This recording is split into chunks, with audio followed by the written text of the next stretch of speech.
webinar ကိုဘာကြောင့်ကြည့်တဲ့လဲဘာကြောင့်လေ့လာတဲ့လဲဆိုတဲ့အကြောင်းကိုအနည်းငယ်မျှဝေပေးမှာဖြစ်ပါတယ် webinar မှာဆိုရင်ကိုယ့်ရဲ့ online စီးပွားရေးကိုဘယ်လိုစတင်မလဲ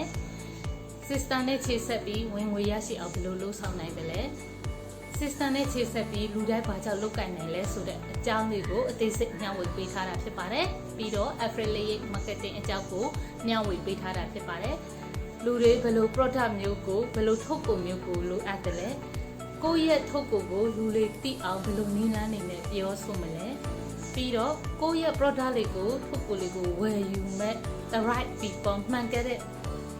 လူတွေစီကိုရအောင်ဘယ်လိုနည်းလမ်းတွေတုံ့ပြန်မလဲဆိုတဲ့အသေးစိတ်အချက်လေးတွေကိုမျှဝေပေးထားတာဖြစ်ပါတယ်ဒါအပြင်$149နဲ့ပတ်သက်ပြီးအသေးစိတ်အချက်လေးကိုလည်းမျှဝေပေးထားတယ်နောက်တစ်ချက်နေမယ်ဆိုရင်နိုင်ငံတကာမှာရှိတဲ့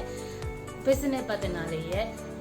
testimonial တွေကိုနားထောင်ရမှာဖြစ်ပါတယ်ဒီအချက်ကလည်းကျွန်မတို့ဒီစီးပွားရေးကိုစတဲ့ဖို့ဟောအားရရှိတဲ့အချက်တစ်ချက်ဖြစ်ပါတယ်အဲကြောင့်မလို့ digital business ကိုစိတ်ဝင်စားတယ်ဆိုရင် webinar ကိုမြန်မာလိုဖြစ်အင်္ဂလိပ်လိုဖြစ်ကြည့်ကြပါလို့ကျွန်မတို့ထပ်ပြီးတက်လို့တိုက်တွန်းချင်ပါတယ်အားလုံးကိုကျေးဇူးတင်ပါတယ်